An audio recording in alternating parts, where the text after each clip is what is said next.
هم یگون گپاک میزنه که میگه خب پیر خر تو همون اینستی که پدری ما با 10 دینار تو خریده بود خیاب بر خرد میکنی دوار خرد میکنی برای مردی بناموسا هر وقت یعنی زنه میگه تنش بزنه 8 گویو میبینه سو مشکله یک روز دیگه طاقتش طاق میشه میگه بله من اون بیچاره هستم که پدری تو با 10 دینار خریده با 100 دینار در تو کثافت آورد فروخته شنیدم گوسفند رو بزرگه رهانید از دهان چنگ گرگه شبانگه کرد بر حلقش بمالید روان گوسپند از وی بنالید که از چنگال گرگم در ربودی چه دیدم عاقبت خود گرگ بودی. آنکه در بسیاری موردها تعلیم و تربیه زن فقط از پدر و مادر نه از شوهر و بستگی دارد. سعادت نماند در آن خاندان که بانگ خروس آید از مکیان. همین در خاندانی که مکیان دعوای خروجی میکنه و خطبت میکنه اونجا سعادت نمیمونه. انشاءالله بختوری ما ای جمله یو شعر بچه‌ای هست که من یقین دارم که شب میخیزه شکرگزاری نعمت خدا را میکنه نماز شب میخونه. اوقی جوانان عادتا کب خواب میشوند مرغزیده را خواب میبره و شب عروسی نوانه این شبا غنیمت های خدای تعالی خیلی که نصیبت گردونده است شهوت داده است امکانات برات فراهم آورده است کار کردی غسل کردی مردی مسلمان پیش ایو که خواب کنی همین درکت نماز شکر بخوان با خاطر الله همین درکت نماز شکر بخوان انشاءالله این قدر برکت نازل میشود در خاندانت خداوند فرزندای خوب صالح نصیبت میگردونه. حضرت صلی الله علیه و سلم نصیحت کرده است امت را میگه رحم الله امرأ قام من اللیل فصلى و ایقظ امرأته. رحمت خدا بود بر زنی که شب میخیزه طهارت میکنه نماز میخونه بعد زنش بیدار میکنه که زنک بخیر وقتی نماز شید از رحمت پروردگار خود محروم نکنی در روی رحمت پروردگار بازای.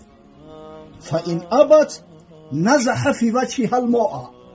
اگر ما با زنک تنبلی کرده بگم مردک به فرش دیدم روز تو بگرم جم بیدم کار کردم همین یک کاسه آبی خنک کمیورا و دروش میشنپه که بخیر تنبلی نکن بگردم هم تری مردک ها کجا دارم مردک ها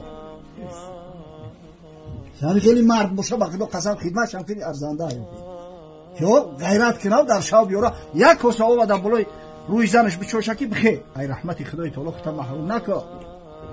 در نصفش وقتی که قسمت اخیر شب میدرویه رحمت پروردگار نزول میکنه درهای آسمان هم باز میشود تا دمیدن صبح صادق همیشه اعلان میآید من یدعونی فاستجیب له و من یسألونی فاعطیه و من یستغفرونی فاغفر له.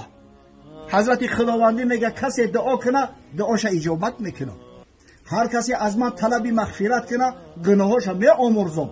کسی اگر یگان مشکلی داره چیزی طلب داره سوال کنه البته که عطاش میکنه. و حضرت میگه و رحم الله امرأة قامت من اللیل فصلت و ایقظت زوجها. رحمت پروردگار بود بر زنی که شب میخیزه طهارت میکنه یا غسل میکنه نماز میخونه بعد میاد شوهرش بیدار میکنه که شوهر جان بخیر یاری رحمت پروردگار بازای بخیر نماز بخون بخیر دکاسه دعا کنیم که خدای تعالی فرزندای خوب صالح برامون عطا کنه. فان ابا نزحت فی وجهه الماء. الله اکبر. اگر میگم ما بودو ایبو کرد میروا یک کاسه آب خیلی کمیورا در روی شوش میچوشه زنگی خیلی میشود با خدا قسم شیر مردو ای شیر زنو میشود انا فرزندای خوب و با غیرت و با ناموس انا خیلی مادرو میشود. خداوند برای بختوری ما همه خیلی یک زنی صالحه را بتو کچم غیرت بتا که اون باید غیرت مرد همیشه ای زن زیاد باشه. ای برادر خود در این اکسیر زن کم نباید صدقی مرد از صدقی زن.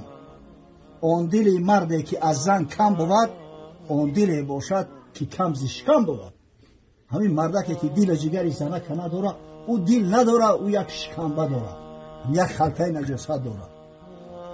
الحمدلله که در محفل شخصیت های بزرگ اشتراک دارند با ملاهای محترم با آیزای محترم قاری های محترم انشاءالله محفل خیر است، محفل توی نکاحی است.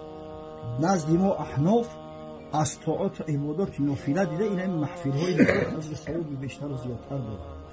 این از جنبه دنیویش دیده جنبه دینیش بیشتر و زیادتره.